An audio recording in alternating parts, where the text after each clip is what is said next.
What's up, everyone? So, today's Wednesday. Tuesday night, South Bend had announced they were doing practice, 5 to 8. So, we went on down to practice. Got to run the car. Since the last time we ran it, wasn't running so hot. So, we had to take it out to South Bend, run some laps. Did pretty good. I have no complaints. We got our issue resolved. We got a few more things to work on, but it did pretty good. Watch the rest of the video and, check it out for yourself. See what you think. We did 2 practice sessions. First one, we're out on the track on our own. I was just kind of warming up, getting feel for the track. First time ever at South Bend. Second time in the track, we went out with another driver, and I think we did pretty good. Check it out.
All right, what do you think of that? Think it did better? I think it did a lot better. Car's running way better. Thing about South Bend is that track hasn't been running in a long time.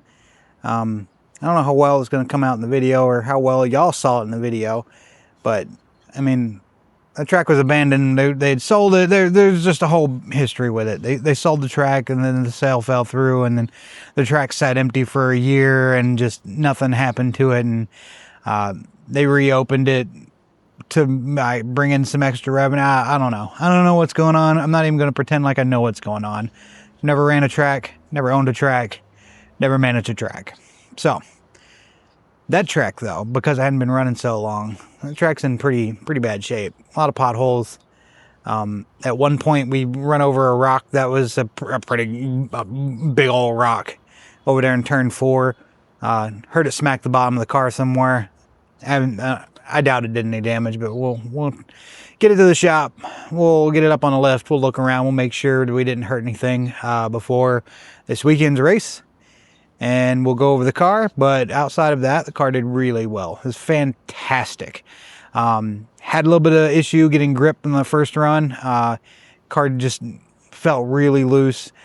We checked tire pressures, realized that our right front tire was about 10 psi lower than it should have been. So we went ahead and put air in it and ran our second round to practice out there, and did way better, way better. Car still pushes pretty hard coming out of the turn. It's kind of indicative of a front wheel drive car. They understeer real bad when you're in the throttle.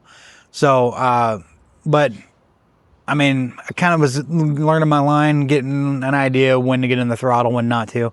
That second time out, you know, I kind of got a pretty idea where to get in the throttle at.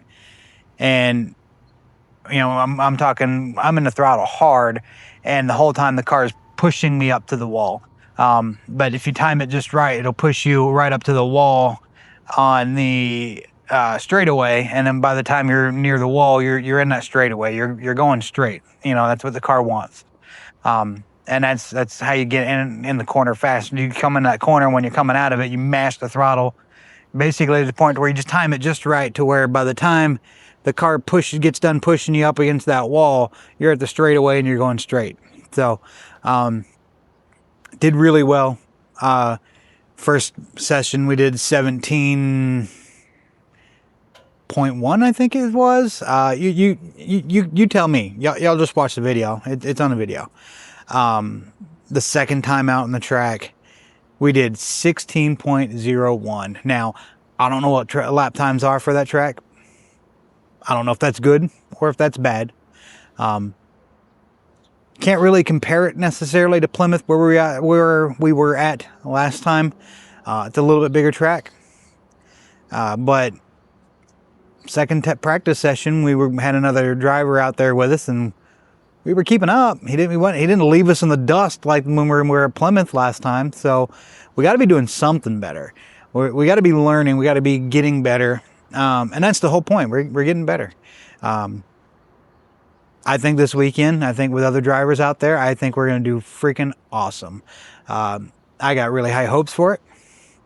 Now, some of you that are local may or may not have checked the weather app. Don't say it. I don't want to hear it. We're not doing a repeat of last weekend. The R word is a bad word around here. I know a lot of people out here are miserable because of the heat and hoping for the R word to cool things off. It can wait until Sunday. Okay? Sunday. All right. That's all I got to say. Hope you really enjoyed this video. If you like the content, subscribe. Give us a thumbs up. We got some other videos in the works. They're not race car related. We're still working on a video with a Ford Explorer. Doing a water pump timing chain on that one. You saw the short with the Ford Flex. Okay, that Ford Flex. That one was bad. That was real bad. Well, this Ford Explorer's got the same motor that Ford Flex has. The exact same failure. This owner happened to have noticed the failure before it became catastrophic. He managed to save it. So, gotta watch them motors, man. Gotta watch them 3.5s. Check your coolant. Check your oil often. Even if you just had an oil change, check it. Check it every day. I don't. You know, if you're pushing 100,000 miles on the original water pump and timing chain, check it often, or just preemptively get it done before you hurt the car, and because inevitably it's going to happen. But anyways, I'm ranting. Enjoy the rest of your day. We are super excited for this coming weekend. We're going to see you then. Don't miss it.